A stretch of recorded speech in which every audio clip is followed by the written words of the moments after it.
but now a polymath with an extraordinary broad musical career, from Blur to Gorillaz to The Good, the Bad and the Queen to writing ravishing operas. He's truly a multi-talented artist. We stand and we welcome Damon Albarn.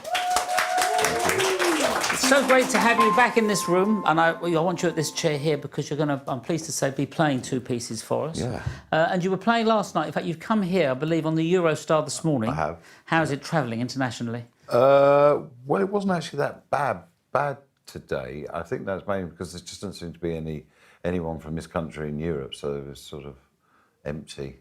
You know, it's A cobweb train.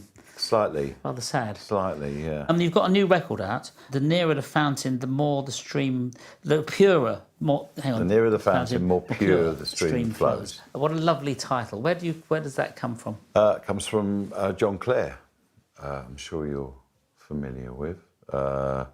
An early 19th century working class poet. You know, I suppose kind of.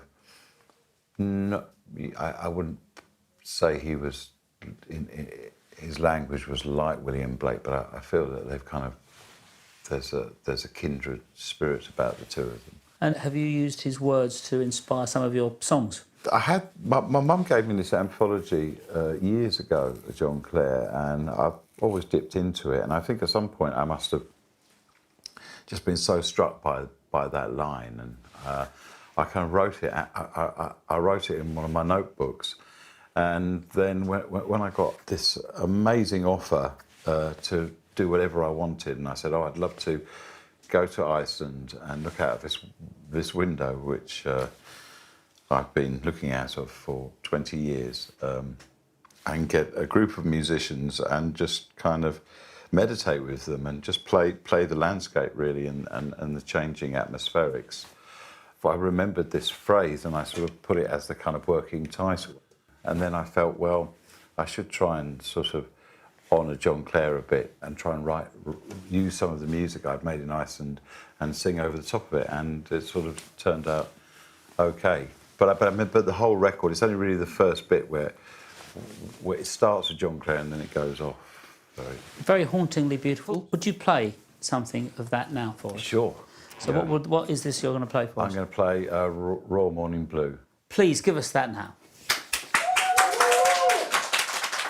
That was wonderful. I think you've been performing these songs in some unusual spaces, haven't you, for songs? Done something at the Globe Theatre? Globe Theatre, yeah. I mean, wow, I recommend everyone to play at the Globe. I think everyone was kind of shocked, the people who run the Globe, the audience, us, at how perfect it actually is for music, because it's a wooden structure, so it vibrates. Like a giant musical instrument, it's almost. Like a giant musical instrument, exactly. It was fantastic. I loved it. It's a little, I mean, a little bit chilly, I suppose, because it's open roofed, but no, it's brilliant.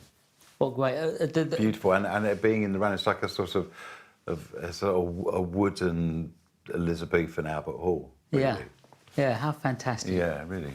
Yeah, really great, Really great building. Everyone should play there. And you've chosen a piece of archive, which is of Willie Nelson. Yeah, I love Willie Nelson, and just always felt he was kind of sort of, you know, he's always been counterculture, hasn't he? He's never sort of, he's never sold out at all, and he's still like, well, I don't know what age he was when he did this, but I mean, look, from first glance, he looked fairly, you know, senior. And this is 1996. There you when go. He came on, and he was fantastic. He had his sister with him, playing with him. And I remember, as well as this piece, we did a bit of Nightlife, which B.B. King did, like became a blues standard. I mean, he's written so many Ridiculous amount of brilliant songs. You know, I mean, he's like probably one of the greatest country songwriters. But you're right, he's like, there's an edge to him. And he's wearing this amazing thing which took me ages to work out. It looks like a sort of rosette, but actually it's a guitar strap, but it goes underneath the guitar. I'm not trying to forget you anymore. I'm not trying to forget you anymore. Willie Nelson from 1996. In fact, I knew that was 1996 because I got him to sign a guitar for me, because I thought it was so great. He had this bashed-up nylon string Yeah, guitar. yeah, I yeah, thought, I've got a bashed-up nylon string guitar, yeah. and he signed it for me. Did you have a strap like that? No, I wanted to get one after he'd been on, because that's part of it. You know, I really thought, I want to be him now for a little bit. He was after he was on, I wanted to be him for about a year. But out of interest, so I read this the other day. George Simenon, a French writer, another writer said to him, so when did you choose your character? And George Simenon, who'd written Maygrave, thought he was talking about Maygrave, but he wasn't. No. He said no. He said, when did you choose the person that you... Is there a person that you saw when you were young and you thought, I want to be that person? And if you look throughout their lives, they are that, but they do become that person once in a while. Is there a person that you wanted to be? Momentarily, lots of people. I mean, I definitely wanted to be Adamant for about a month. Good answer. Obviously, David, I always wanted to sort of be in the shadow of David Bowie somewhere, you know.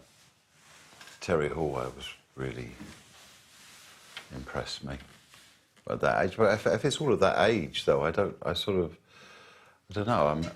Maybe I wanted to be Shaun Ryder as well, briefly. I've only wanted to be people briefly.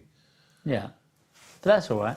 I think maybe Ray Charles. I wouldn't mind being Ray Charles. Yeah, I fancy it. Billy Preston told me when he was young, he practiced being Ray Charles for half an hour every day. Wow. He just practiced being him and playing like him, and he thought I'd just be him for half an hour a day. That's taking it a bit more seriously than just sort of half thinking about. I definitely think of Ray Charles every time I sit at the piano. So maybe I'm practicing to be Ray Charles, but I mean, it's ridiculous. It's a ridiculous.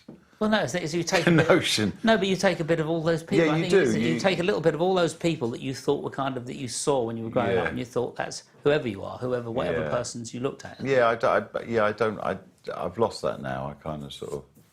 I think I'm on myself now. Exactly. It takes a while to find yourself, and that's when there'll be younger people thinking, "Oh, I'd like to be like him." Maybe. Who knows? That's a terrifying thought. Who knows? Well, you're going to play a Blur song for us now. Yeah. Which one? I haven't played this for years. I've never played it on the piano. It's from 13. It's No Distance Left to Run. I'll give it a go. So it sounds like great song. Well, it's been lovely having you as our guest here. Thank you so much for joining us. Absolute pleasure. Thank you. Damon Albarn. Thank you.